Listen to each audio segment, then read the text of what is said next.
Alright, Shalom Akim. This is Kal Halayim, Yahweh, Bashem Yahushai, Bashem Rakakodash, double on the apostles and elders of Great Millstone rule well. Peace and salutation to the Akim around the world that pushes through to the four corners of the earth.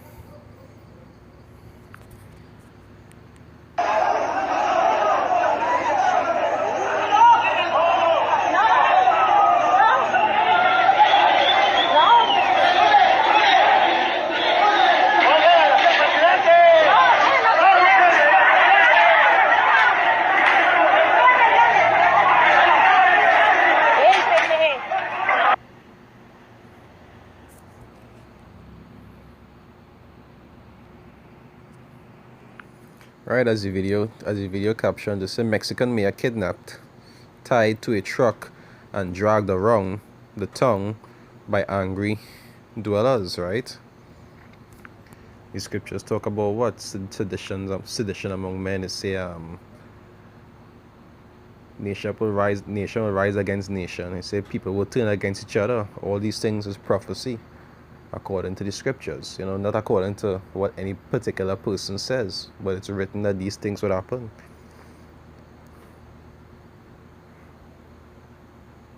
Say the second is just 15, or start from 14. It say, woe to the world and them that dwell therein, for the sword and their destruction draweth nigh. Right? And we see that destruction coming, but it's not coming instantly. It's building up. You start to see little things here, little things there, riots here, riots there. Eventually starting to get worse and worse until that time actually comes. You see, for the sword, it said that for the sword and their destruction draweth nigh. And one people shall stand up and fight against another, and swords in their hands. And it happening, soon it will happen on a bigger scale, as according to the scriptures, from country to country. But you're seeing it happening even within countries also. Right? It says, for there shall be sedition among men, and invading one another. Alright, let me look up that word. Sedition. Well, there's the article for the same thing I'll read after. Right.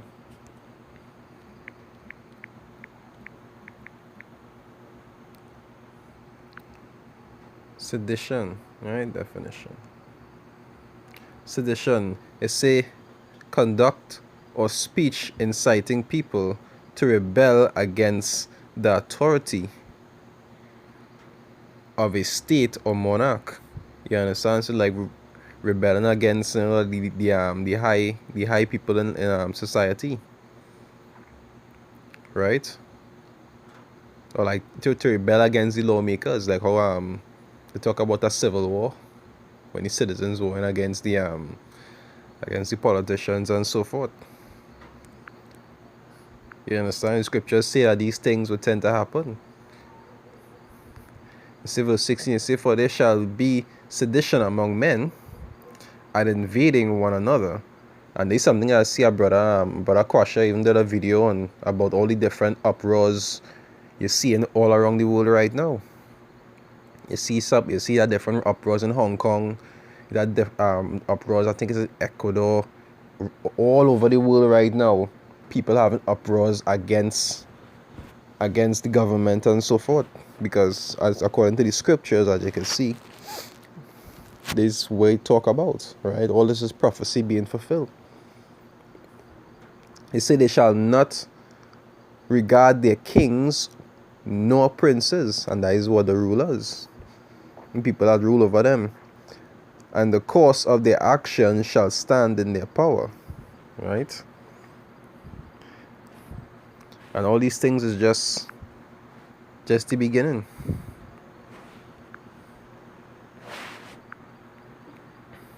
It say Mexico mayor tied to car, in his van, tied to car and dragged along by angry locals, right? It say 11 people have been arrested in southern Mexico after the mayor of their village was dragged out of his office, tied to a pickup truck, Salakia, and dragged through the street. It said police intervened to free Mayor Mr. Mr. Jorge Luis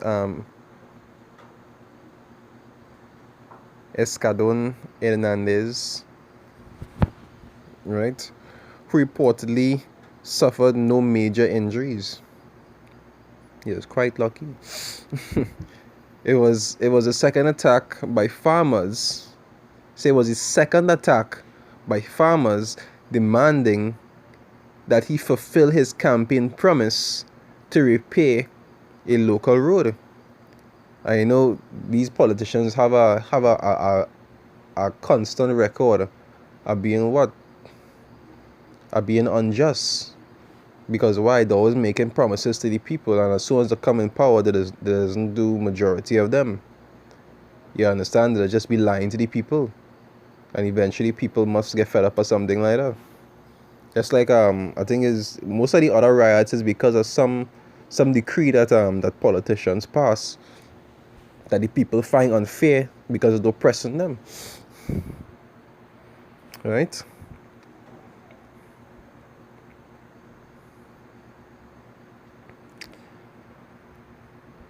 They say extra officers have been deployed to the village in Chiapas state. They say mayors and local politicians in Mexico are often targeted by drug gangs when they refuse to cooperate with their criminal schemes, but it is less common for them to be attacked over their campaign promises. And that the mindset politicians is being, because they're accustomed lying and getting away with it. You know, they never thought that at some point somebody would snap and tie them to a truck. You understand? Like when a person accustomed doing wickedness and they thinking to themselves, you know, accustomed doing this and nothing is happening to me. So they become in a comfortable state. And then, boom, sudden affliction. And that's exactly what happened to 2/3 of Israel. Because they're comfortable doing the wickedness. And nothing doesn't really happen to them. At least nothing extraordinary. Until the Lord is ready to destroy them. For the wrongs that they do. And for the wrongs that they delight in doing. You understand? I'll try to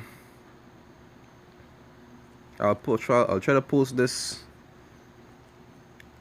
article in the description so anybody else could read it if they watch the video. Right? But there are many places to talk about this, what the uproars of the people.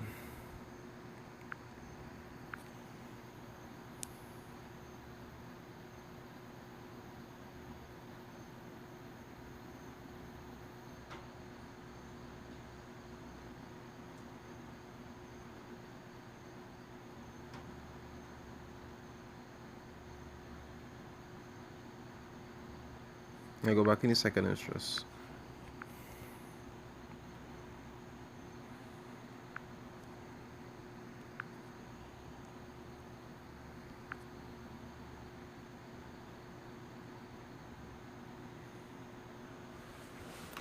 Right, I'll read verse 18. It say, "For because of their pride, the city shall be troubled, the houses shall be destroyed, and men shall be afraid. It say, a man shall have no pity upon his neighbor, but shall destroy their houses with the sword, and spoil their goods because of the lack of bread, and for great tribulation." And it's something that you will see according to the scriptures happening as they start to escalate. Because when they come in more into the time of war and civil arrests and so forth, a lot of people wouldn't have things to eat. A lot of people be breaking into other people's houses. You see, even as simple as you see those farmers and them not being able to get the road fixed because they can't get business done, so they're doing that to the mayor. You understand? Imagine if it had like a civil arrest. Yeah, said was to lock down the city because it have, because they can't be able to contain the people, or for whatever reason that they justify to do it. Then what will happen? Nobody will care do business. The scriptures talk about the grind and ceasing. People not no work in Egypt. And when that time happen, what will be the case when nobody have anything to eat? You'll start to see men breaking in men's houses and all these different things. The scriptures talk about these things, but we know two-thirds of our people were not acting onto it. And that is just the beginning. Alright? Anyway, with that, I'd like to say shalom. Yahweh Shem El Shai, Bashem Rakakodash, Barakatah.